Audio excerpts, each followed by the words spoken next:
Hello, friends and fellow adventurers. Welcome to MNmaxed. Yep, we're gonna try that again. Hello, friends and fellow adventurers. My name is Tyler with the MNmaxed podcast, and tonight we are going to be streaming part 2 of converting the Paizo's Council of Thieves adventure path from Pathfinder 1st Edition to Pathfinder 2nd Edition.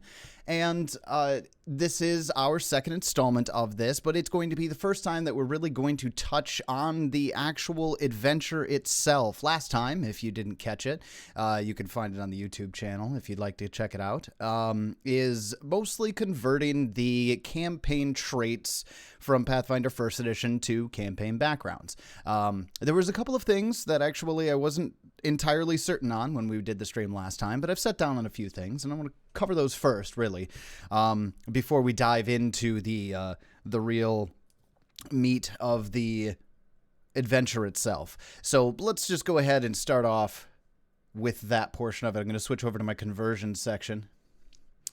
You guys might notice that there's this little box next to me here. That's just so I can get some chat up on YouTube, so you guys can, for our YouTube folks, and they can see some of the chatter that happens. There were a lot of very good suggestions that happened last time around, last week, and I'd like to make sure that everybody can see everything that's happening there. So, first things first, let's talk about some changes that I've made to the campaign traits to backgrounds conversion. The first thing that I want to point out here is the Infernal Bastard trait, and that was something that was really specifically set aside for tieflings in the Pathfinder 1st Edition adventure. After looking at it a little deeper, I've really read into some of the reasoning behind the campaign traits that were there, and there's something really interesting in the player's guide for this that I actually overlooked because it wasn't in the section of the rules that I was looking at. If we scroll up towards the top, let's see, here it is, page 5. Since tieflings are slightly more powerful than the base races, check with your GM before you create a tiefling. And let's see where it is.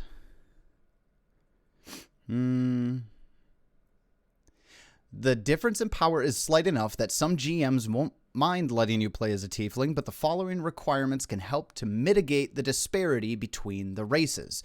So we really didn't catch on this last week when we did this the first time, but really one of the big things behind the Infernal Bastard campaign trait had a lot more to do with bringing the tiefling itself in line with the standard player ancestries for 1st Edition, or at the time they were called races.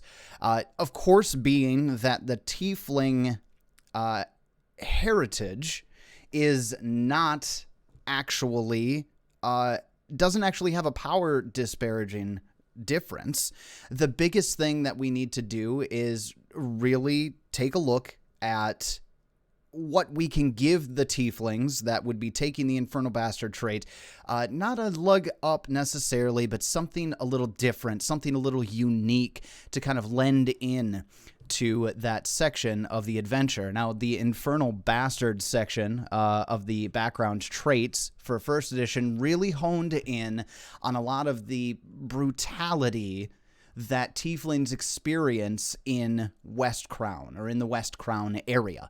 And I thought that the best way for us to really show this in the ability score section of this was either with a Constitution or a Charisma boost. Con made sense to me because, of course, we've got the idea of a tiefling child being beaten and brutalized and, overall just abused within the society in West Crown. Con felt really appropriate to me there. And I also added charisma as the secondary choice. And my reason behind charisma as the secondary choice is, well, if you're a clever tiefling, you may find yourself trying to talk yourself out of situations that you may get into because of, well, let's just be frank here, racism, or the racist tendencies that the people of West Crown will have against humanoid with the tiefling heritage. It's quite a bit different in second edition. First edition, a tiefling was just a tiefling. You didn't add it onto anything in particular. Whereas in second edition, the tiefling is a heritage that you can really slap onto any ancestry or any race in second edition. And I really liked the way that worked out. In the second edition conversion, of course, it gives you a lot of flexibility of what you can put that demonic heritage onto, like a gnome, a dwarf, and your other ancestries.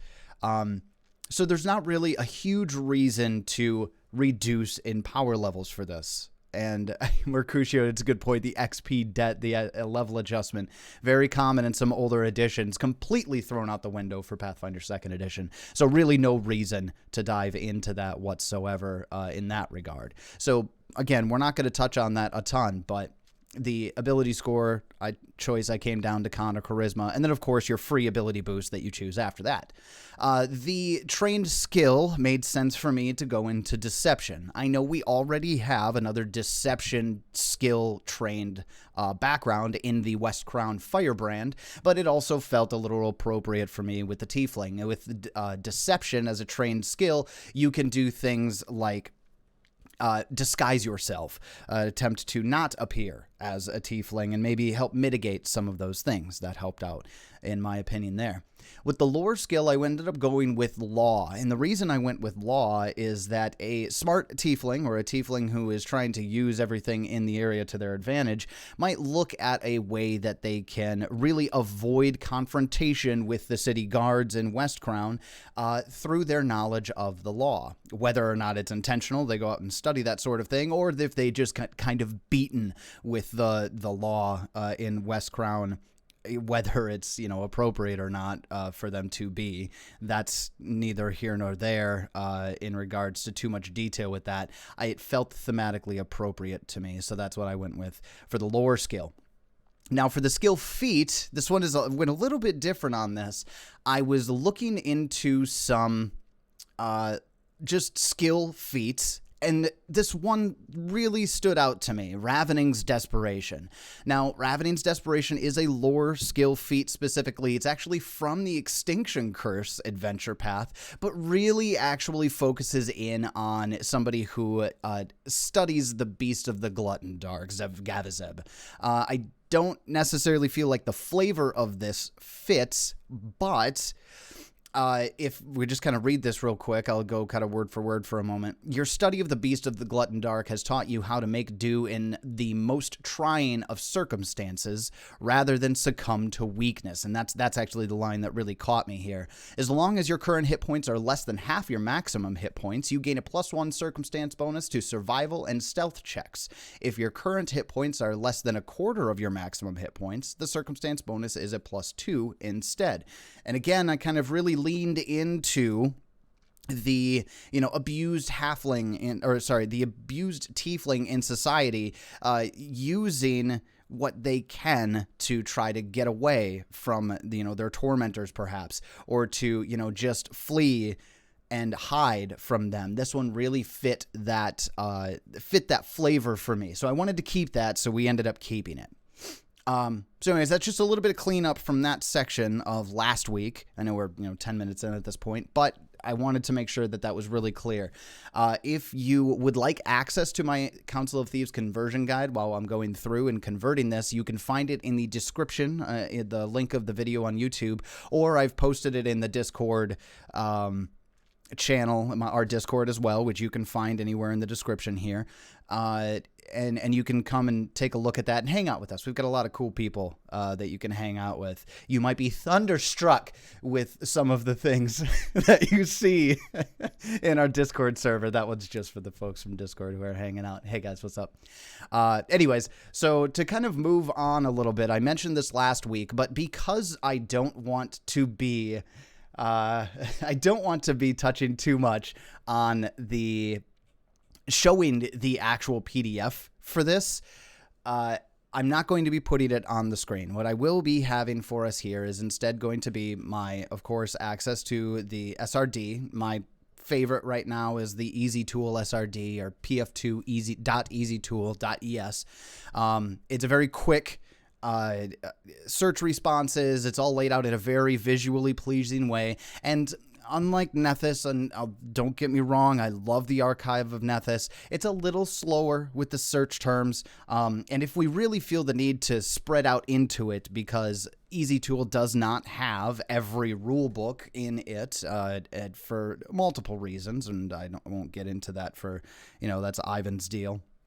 And I'll use it if I feel it's necessary. But anyways, let's move on a little bit. I want to first show off the Vanderbile. Thank you so much for the follow. Hey man, what's up? How you doing?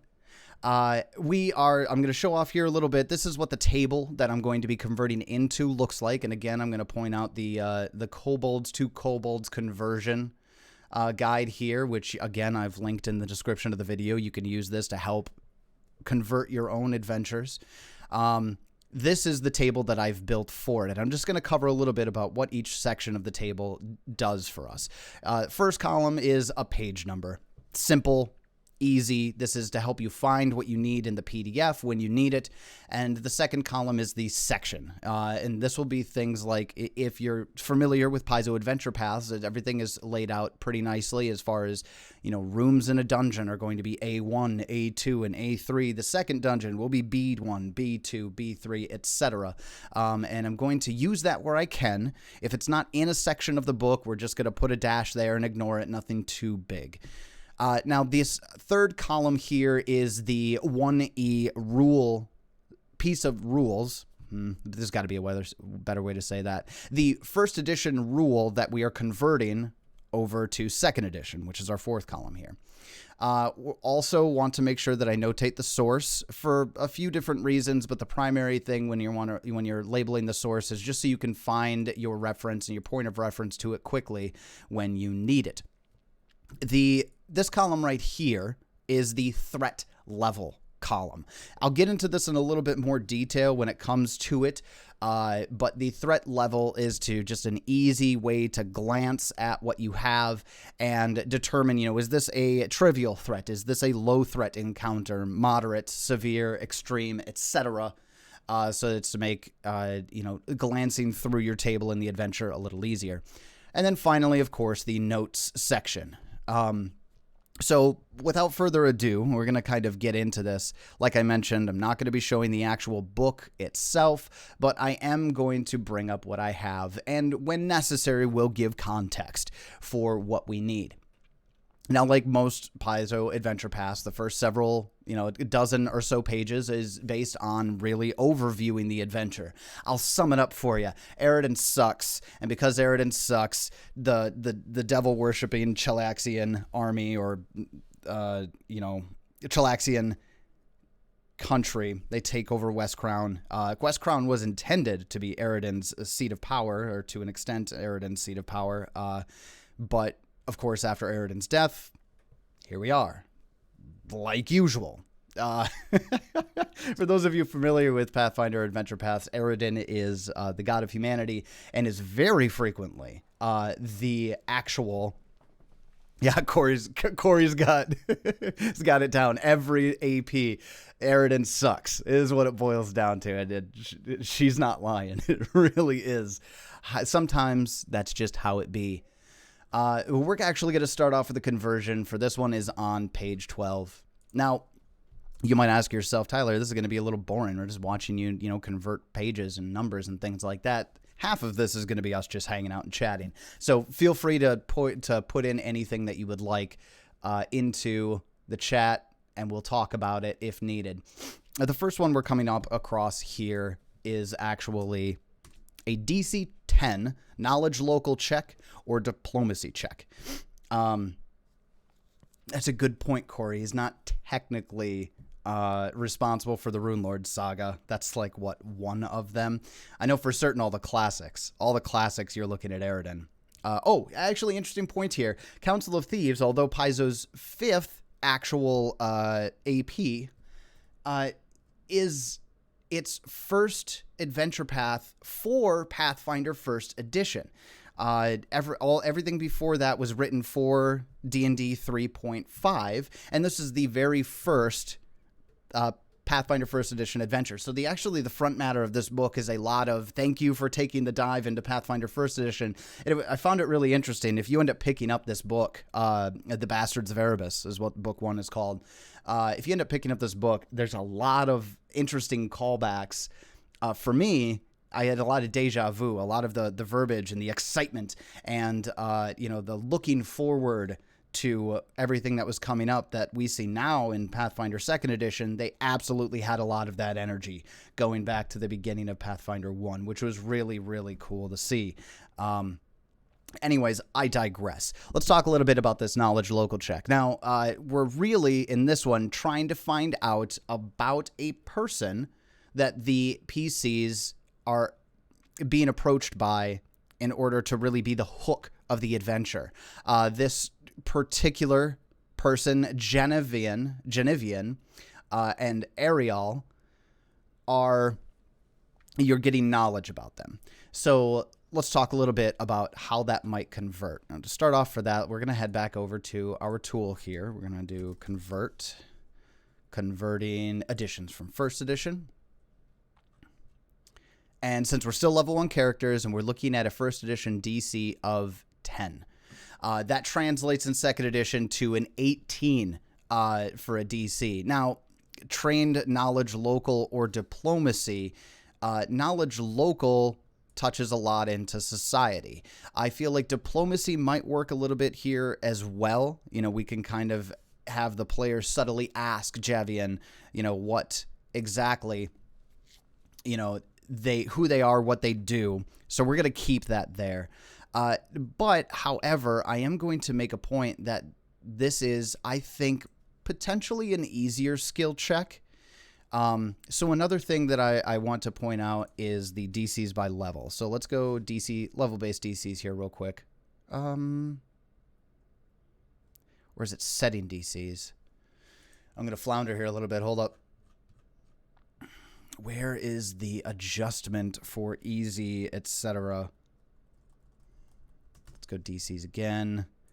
DCs fill in the numbers? No, that's not it. Like I said, we're just going to flounder here a little bit. I know there is a way. There's an adjustment. Whether something is easier or harder. Let's see. Adjusting difficulty. Let's give that a shot. Here we go. Table 10.6. So I'm actually, real quick, give this a screen cap. I'm going to save this because we're very likely going to refer back to it later. But anyways, so since we're gonna consider this one a little bit easier than a standard DC 18 check, which is what the conversion is, we're gonna bring this down to a DC 16. They're not very well known in the adventure, but the people talk. Floundering as I fish for information. Thank you. Tomato for you, pickle. Let's go DC 16, society or diplomacy. Now, because lore skills are a really important part of this, you could get a lore skill in here. We're going to say that the lore DC is going to be very easy, so it's going to be a -5 to that. So we're going to call that a DC 13 on an applicable lore skill. And that's good for me. Now, there is no source necessarily for this conversion. I use this source, or we find that we use this source section a lot more when we are, reskinning a monster. We can put the source in there. This one's straightforward. I'm not going to put any notes into it, so we're going to move forward. The next check is also a DC 10 knowledge local or diplomacy check. So this one's pretty easy. We're actually just going to copy paste this whole thing in there. Oh, no, don't do that. Fine. I'll type it then. There we go. And same thing here. Just going to pop it right in there. And again, this is for more information. This one's particularly about the locale of where you're going to be meeting. Genevan. Janiven. Janiven. That's just what I'm going to go with for right now. Next, we're going to look at the next one here is a DC 15 local or diplomacy check. And again, the beginning of this adventure, it's very straightforward. We're not getting really crazy with any of these conversions. They're really straightforward.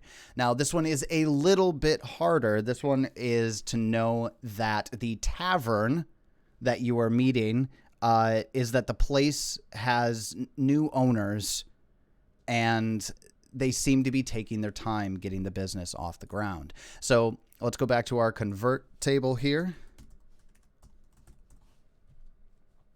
Convert adventures from first edition. Level 1, DC 15. Whoa, not the 34. See, it does this thing. DC 15, 2E untrained. That seems really wrong. Let's refresh this, because that ain't right. Cool. Thanks, Easy Tool.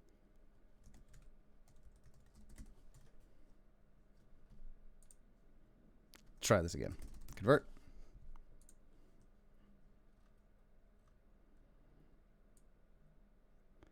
DC 15. Be a trained DC 16 here. Now, this is a really good, interesting thing to point out. At such a low level, you've got this big disparity between first edition checks. You got a DC 10 and then a DC 15. This actually converts nearly identically to the DC 10 check. And the reason for that is because of the difficulty levels on the table. I'll end up showing you guys Dogs Not Gods table, the Rule Lord. He's the one who made this this little tool here. I will show you that table later.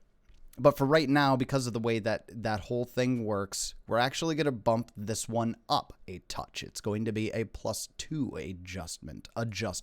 So that's going to be a DC 18. Society or diplomacy.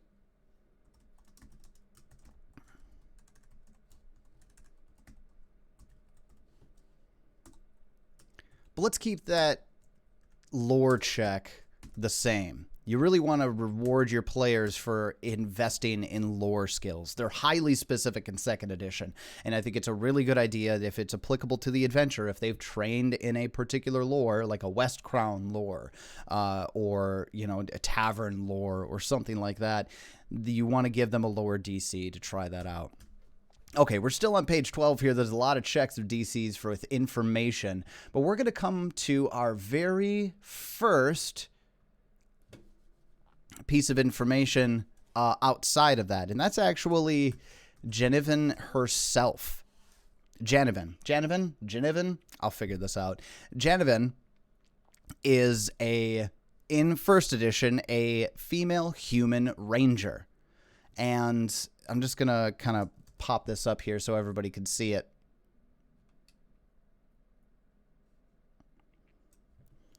This is the first thing I really care about showing you is just the details of the stat block itself. So you've got a 3rd level human ranger. They're a chaotic good medium humanoid. You can see that they have an initiative of +3, which isn't a huge deal, but we'll get to that in a second. Let's see. Absolutely select one EDC 19 instead of a DC 10 on the website. Oh, did I do that? One EDC 19 instead. Oh, did I? We'll take a look at that here in a second. DC 10. Look at that. It just bops around. 14. You are right, Vanderbile. Thank you very much. So that's actually going to be a 14 here. And here I was stretching for no reason. I'm just going to bring that down to a DC 11 on this. Much more reasonable. Much more reasonable. And again, this is basic local information that the PCs can get, really just by asking around or just asking the right person the right question. So let's go back to Janiven here real quick. Janiven's stat block shows your initiative for her and perception, which in second edition, perception and initiative are the same thing. And it's important for me to note here that the senses she gets a higher check in urban areas, which of course in West Crown, this entire adventure takes almost entirely place in an urban setting. So she's going to be getting that a lot. Not worried too much about AC or HP. When I'm converting creatures though, and I will be using the creature rules for this, not building this as a PC style ranger. We're going to stick to the creature conversion rules. It's important to note that her will save is her lowest save, her reflex is her highest, and her fortitude is right smack dab in the middle. She is faster than your typical human. Even in first edition, the standard speed is 30 feet.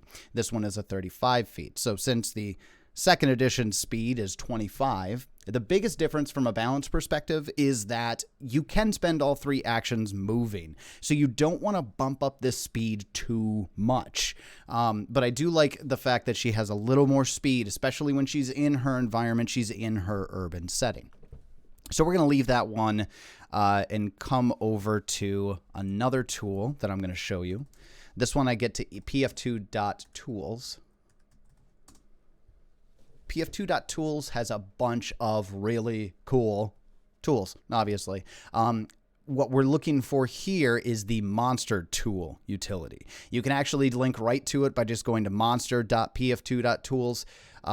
The reason I'm using this is because it allows you to really build out the stat block of a creature, and once you build it out, you get to see it in the second edition format. So I'm going to do something else.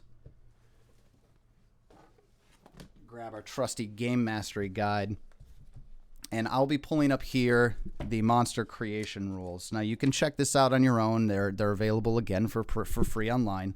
I like looking at all these tables all together. So in the meantime, let's bring that up here so you guys can see what that looks like. Let's see. I think it's just creature, creating a creature, adjusting creatures, building creatures. There we go.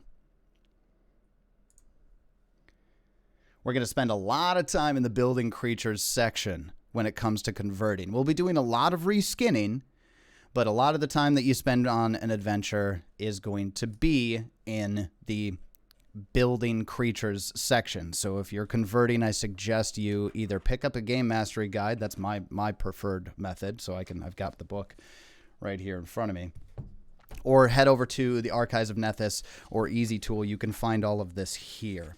Now, this is going to be the first time that I'm going to be doing a creature conversion live. So we're going to take this kind of one step at a time. It's important while we're going through this that we're really developing the concept. And you'll see here that building the concept is important. We're thinking about what the creature does, what they're good at, what their intention is in the adventure. Janaven initially is your hook into the adventure, but actually in the very first chapter, she ends up being a person that can help the party very directly in combat later on. So it is really important for this particular NPC that we do flesh it out, but not give them too much power. They're really going to be there to help your party as they're going through the first battles of the adventure, which all take place in the sewers of West Crown. But we'll get to that in a little bit. We're going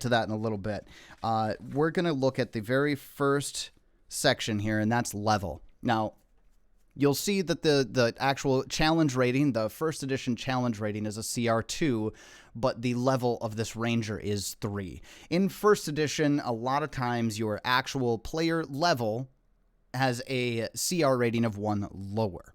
Now, I'm going to go over to Kobolds 2 Kobolds here, the conversion guide. I'm going to pull up this section. Here we are. So here are 2 tables side by side talking a little bit about what a CR equals, right? Now, we have a little bit of flexibility here. One thing that you're going to notice really early on when you're converting is that a lot of the conversion power and strength of your creatures depends on the current level of your party that you're taking through here. So in this particular example, Janaven is a CR2. Now, your average party level at this point should really be level 1. Obviously, they haven't started yet. So this kind of translates into a moderate encounter, which gives an 80 XP budget. Now, let's see if it even says here. Table 10-2, creature XP and roll to build the encounter. Now, there's, of course, a budget that goes along with this. Let's see if he was nice enough to put that table in here. No, it doesn't look like it. So I'm actually going to come over here. We're going to find out easy tool. Building encounters. And in the building encounter section, you could we'll find table 10-2, which is the budget, the PC budget. Now this is going to be a party level +1. You can't really see here because I've got my stupid face in the way. Let's move this over. We looked at the table and our XP budget was 80. Now, an 80 XP is going to be the party level +2. So, Janavan is going to be a 3rd level creature. Now, you'll look to yourself and say, oh, well, they're ranger level 3. Did we have to jump through all those hoops to figure that out? Well, we're getting used to it right now. The biggest reason that you want to jump through that hoop to begin with is because this is not going to be the same as you increase in level. There's some fluctuations that occur as your party gets higher in level. So instead of really focusing a lot on the fact that those two things are exactly the same, let's just take that and move forward. Let's go back to our tool. This is going to be a 3rd level creature. Now you'll notice when I enter things on the left side here, it then shows on the right. Let's see, we got Janavan. She's level 3. Medium size, medium humanoid. Let's see. Medium humanoid, we already have that all in here. Definitely chaotic good, though. I'd like to put that in there and make sure it's appropriate. After you figure out the level, then we've got the alignment, size, and traits. This one's easy. She's a humanoid, medium size. The traits are a medium humanoid. And then let's go ahead and put human in there as well as a trait. Sometimes it's nice to build down since we already got that. So languages. Janavan's for languages really only speaks Common or Taldan. Common. There we go. There is an info section here, and you could just copy paste the tactics section of the book, which is perfectly acceptable for you to do. If you're just looking for a direct, information conversion, this little info box right here, if I plug that there, this gives you, the before combat, Janavan tries to find a place where she can safely fire her bow at enemies, etc., etc. Something you certainly want to take into consideration as you're building out this creature. But let's go ahead and let's move forward. Ability modifiers. This is going to be, of course, the ability scores for the creature. This one looks a little bit different. Let's go ahead and take another snip of this.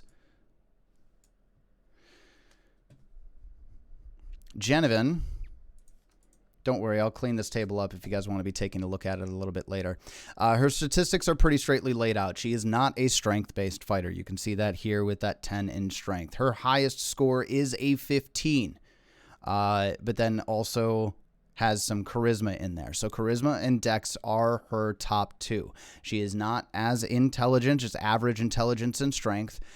So we're going to take that into consideration while we are plugging in the creature bits. Let's scroll down a bit here so you guys can see the table. Understanding and choosing statistics, level alignments, ability modifiers. Here we go.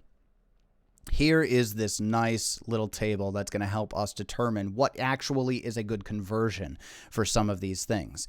So let's go. Since she's going to be a 3rd level creature for us, we're just going to put that right up at the top. Boop. And I'll highlight it.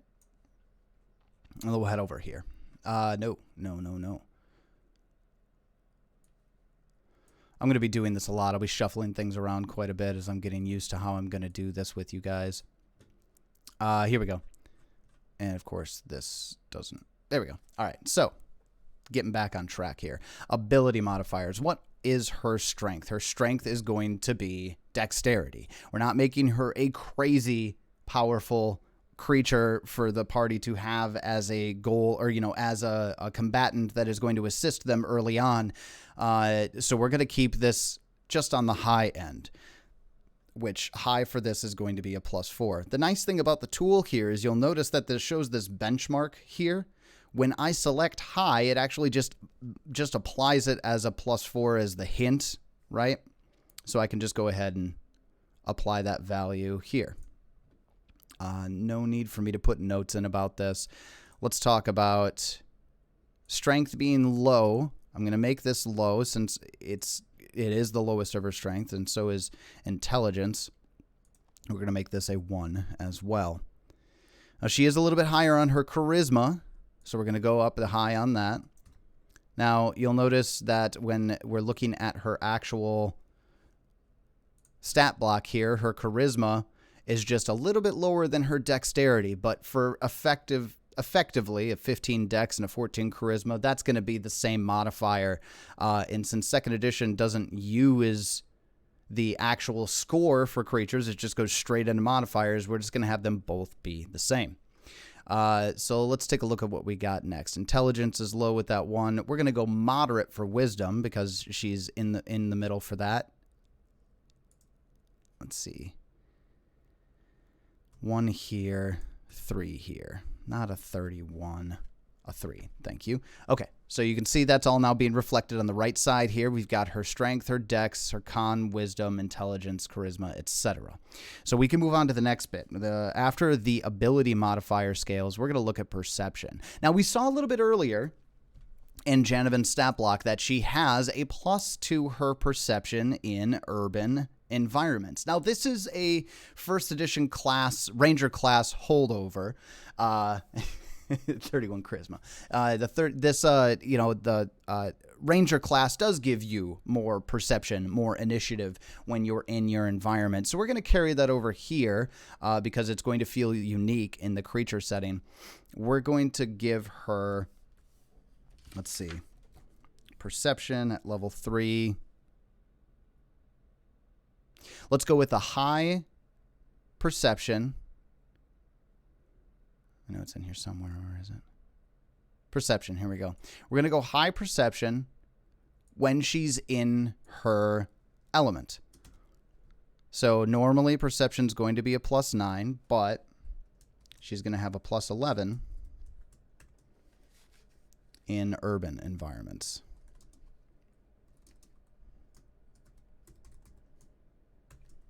And you'll see that will also reflect in here. And I like keeping that same idea with her, so we're going to go with it. Then after perception, senses, she's a human. She doesn't have anything beyond common senses. No low light vision, no dark vision, or scent or anything crazy like that. Pretty simple and straightforward. We already did the languages, so we're okay there. All right. Skills is what generally comes up next on the sheet. And we're going to just take a look here at what these skills are. And we're also going to take a look at what she's good at over here. So screen's going to go black as I snip the skills section here. Let's post it right here. All right, so there's a lot of skills in here that just don't convert to 2nd edition. Obviously, handle animal is built into nature now. Heal is its own thing in medicine. Intimidate's on its own, just like survival is, of course, on its own as well. But you'll see some of the same thought process behind her being in an urban environment. When her survival goes up when in an urban environment, her stealth also goes up. So what do we have over here for the skills? We've got low, moderate, high, and extreme. We haven't given her any extreme anything yet, and I don't feel like it's totally necessary for us to do that. We called this perception at a +9 a pretty moderate, and I would consider that that is, in fact, true for this character. But she's not much higher than that. So we're not going to go higher than moderate in most of these situations. Now, they get modified up to high, for example, if she's in an urban setting, but you'll notice that this jump is only a +1 jump going from the 9 to a 10. So instead, we're going to kind of aim right in the middle here. We're going to make all of her high in an urban environment at a plus 11 as opposed to a plus 10. So we're going to come back. I'm going to move this guy over here again. So we're going to come back and we're going to take a look at the skills. Let's see. Acrobatics. She doesn't have, let's see, in first edition, acrobatics. I'm drawing a blank on this for some reason. Acrobatics. Let's go to the skills section. Acrobatics, acrobatics. Oh, it is just 1-for-1 acrobatics. I should have known that. Okay, but she actually doesn't have that skill in here, so we're not going to give it to her in second edition, which seems a little odd to me, considering she's a dex-based character. But she's better at stealth, survival, and those things. So let's not break intention with this. It doesn't look like they intended for her to be an acrobatic character, so let's just not make that a thing. Instead, let's see. We're going to start off with diplomacy. Diplomacy at a +3 looks like it's not quite the lowest, but it's down there. So we're going to give her, let's give her a +6. A +6 because we're between a 5 and a 7. It's not her lowest. Her lowest is her intelligence-based skill, like history here. I mean, history is way down there. We'll cross that bridge in a bit. I think I'm waffling too much on these skills. Skills are a little bit more difficult just because you have to do these conversions. We want to try to think about why each of these are what they are. So let's come over here. What do we have? We have diplomacy. It's on the low end.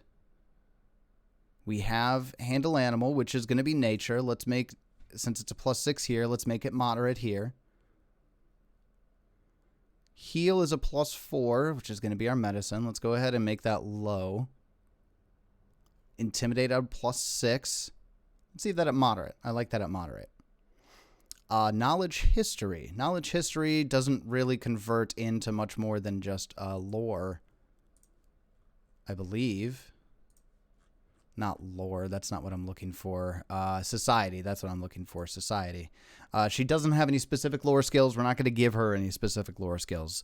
So we're going to leave this with society. What else can we bundle in with society here? History, local, nature bundles in with nature. So let's go with her society as a little bit on the low end, but still there. We've got a 7 with society. Nature is 9. Diplomacy 7, I'm comfortable with that. Medicine, let's actually make this a 6. No, her medicine's actually higher than her diplomacy. So let's go 6 on diplomacy and a 7 on nature. All right. So we're kind of plugging along here a little bit. We got diplomacy, we dealt with that. Intimidation is a little bit higher, so let's go with a 9 on that. We did these knowledges within society. Perception we've already done. Riot is also in nature, so we're not going to touch that. Sense motive is bundled into perception, which is already pretty high for her. All right, then we're going to get to stealth. Stealth is on the higher end, so let's go ahead and just assume for a higher stealth. But, like we mentioned earlier, it's going to be a +12 in urban. And the same thing for society.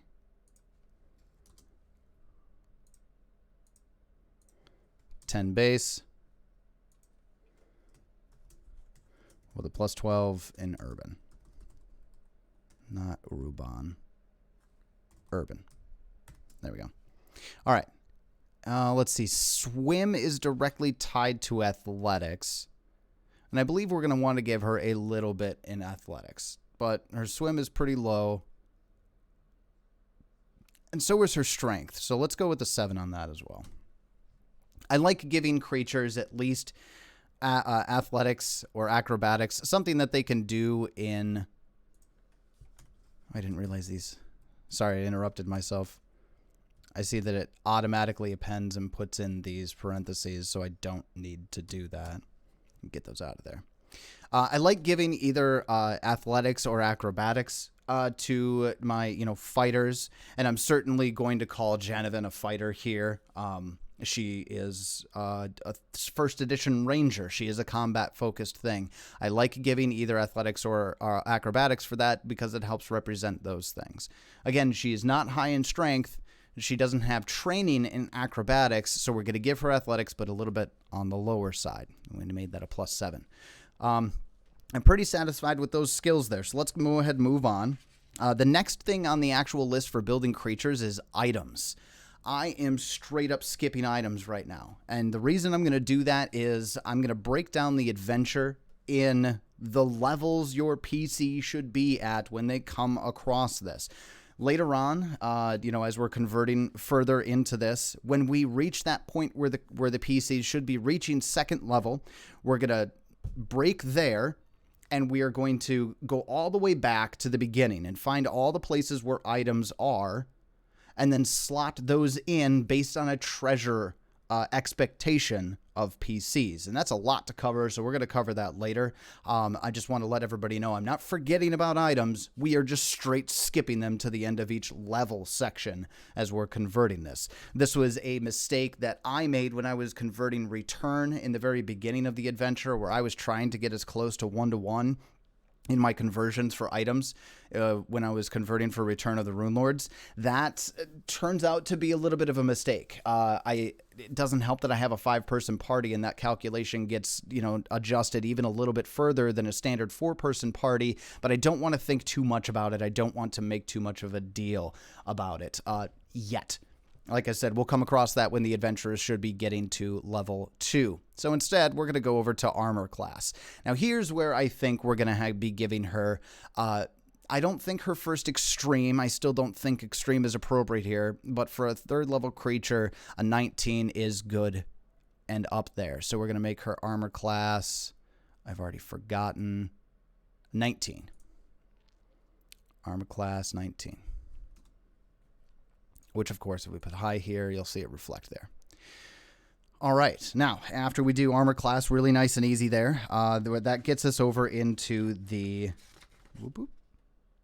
saving throws. And we took a little bit note of this earlier, so I'm going to scroll up a little higher. Saving throws. You can see will save is her lowest, reflex is her highest, and fortitude's in the middle. So let's go ahead and reflex will go high, will low, fortitude moderate. You can see it kind of lays out here and does the math for you. And if we check into this, compensating, there we go. Low, moderate, high. So we go 6 will save, 9 fortitude save, 12 reflex save. And we're going to reflect that here as well. Did I do that wrong? No, I didn't. I just went there. All right, cool. Now, she doesn't have any saving throw abilities. And although she does have dodge and endurance in her 1st edition feats selection, we're not going to touch in on that. I can just click apply hint. I don't have to use the drop-down box. Thanks, Corey. You get a hero point. Oh, I can just click apply hint. Oh, that's so much easier. Speed things up here. Speed things up here, right? Thank you, Corey. Thank you. So let's move on to the next bits here. Hit points. Now, if we look at her hit points in 1st edition, I don't have it up in front of me so that you guys can see it. Oh, yeah, I do. 24. Now, there are no hit dice in 2nd edition, not quite in the same way, especially... when you're dealing with creature conversion, but from what I know with 1st edition adventures, a D10 is not your highest hit dice. That belongs to your barbarian with the D12, but a D10 is still pretty far up there. So we're going to go another one where we're going to go high for her for hit points. Now this actually does, we're going to keep this on the low side. This does give her a little bit of an advantage, but it also gives her a touch of survivability since she is going to be taking place in combat with some of our creatures when we go into the sewers later on. So that's going to take us over to the next bit here is resistances and weaknesses. I don't think there's really any necessary reason for us to go into resistances and weaknesses, so we're going to skip that. Speed, I talked about this a little bit earlier. She's already a little faster than your standard with a 35-foot movement speed, so we're going to make her movement speed here. Speed, speed, speed, speed, speed, speed, speed, speed, speed. Tyler's blind. Where's the speed? Speed. Speed. Speed.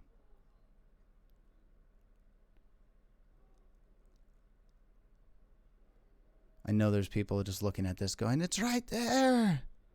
Offense. Attack bonus. Speed. Speed.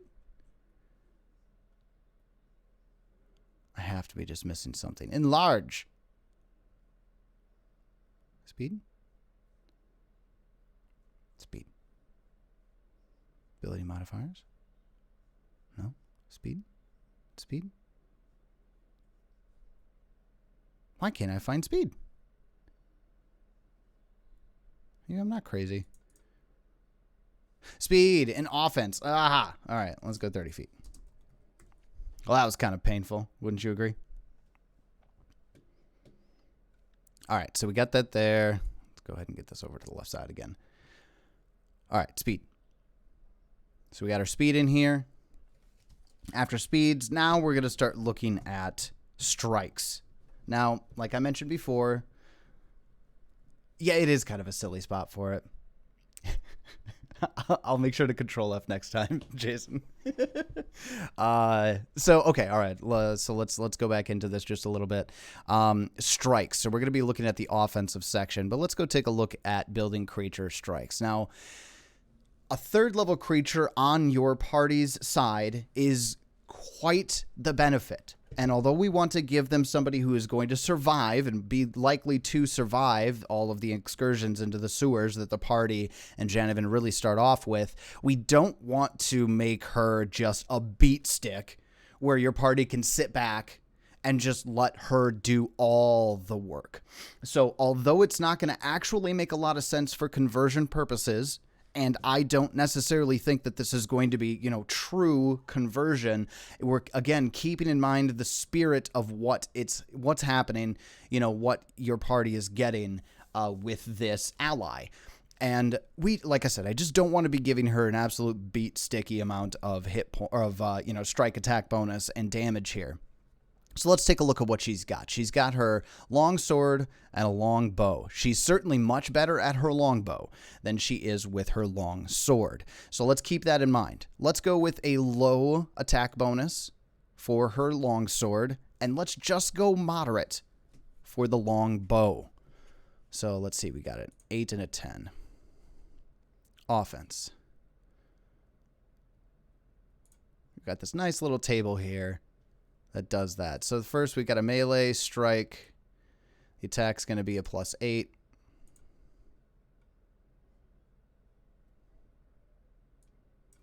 No, not melee strike. Longsword.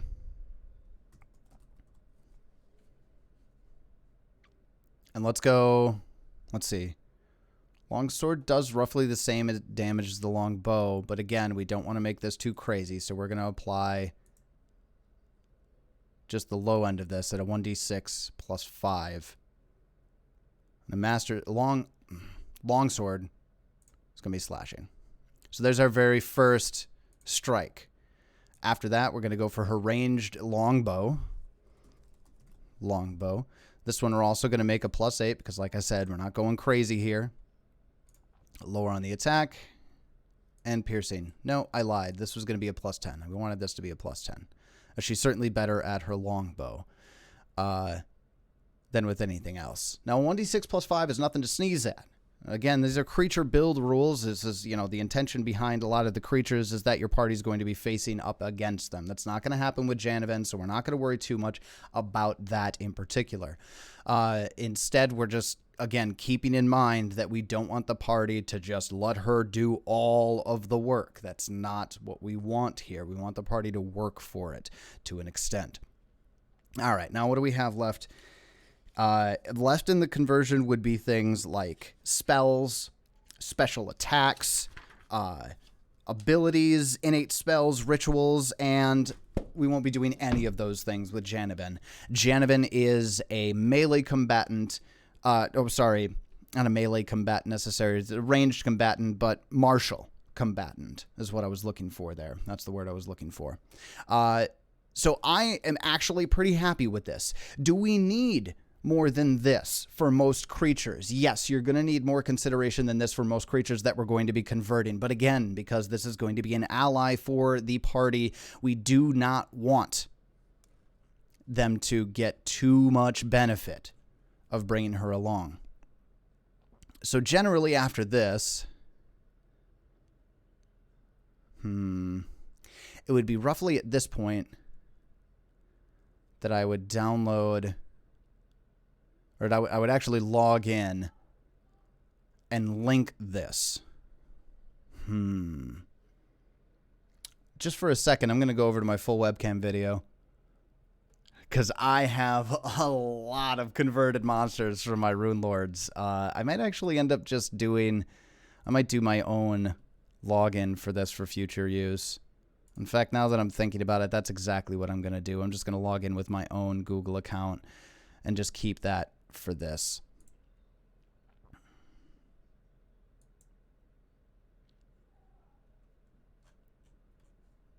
All right. So we've got that. And of course, as I logged in, I absolutely lost everything. Would you look at that? Okay. Luckily, we've got all this on stream, and I'm just going to go back into the video and find the final product and just plug it all in so I can drop it in for this. But I'm not going to worry too much about that right now. What I would do here is I would drop Janaven, and then I would put the link for Janaven, and then I'll actually paste, when I get this all set, I'll paste the link to the tools section into here so that you can just click on it and have it go. Now, she is technically a moderate threat. Empty. She's a moderate threat on her own versus the party because she's party level +2. Again, we didn't build her to be an actual threat or an actual combatant against our party. So we're not going to, we really hope that your party doesn't fight Janaven. Although I will note that the adventure calls out, hey, if your folks want to go and, align themselves with the Hell Knights, for example, they can do that, but they don't really plan for that to be the case in this adventure. So it's not really within the scope of the conversion for us, to be frank. So we're not going to worry about that too much. Now that actually brings us to our hour of the conversion. So I think what I'm going to do is we're going to wrap this up here just a little bit. Next time when we go through this, now that I've given you guys an idea of what my process is and how things go, next week I'm going to prepare a little bit more by actually plugging in all of the first edition rules elements, and then we'll just focus on converting them and then reasonings behind the actual conversions. That way we can plug along a little further here. We actually did not even make it past our first page in the conversion, which is page 12. So I'll make that into consideration. I'm going to consider this all just a learning process for me and hopefully for you guys as well. We walked through the creature creation process in, step by step. And when you're converting creatures, that's really what you're going to do every time, is you're going to step through it one piece at a time. And again, I have to point out that there absolutely are tons of resources for this. You've got the building creatures section here in the Easy Tool library. I'd actually go as far to say that the actual... Oh, there's my Alden Tiller-esque conversion. I would go as far to say that the... let's see, what is it? Monster.pf2.tools. This actually gives a bunch more information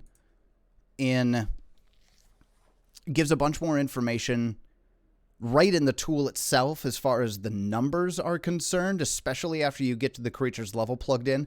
So in future streams, we're not going to be referring and jumping back and forth to the building creatures page. We're going to rely a lot on the benchmarking that is built into the creature tool. A very, very, again, very effective tool.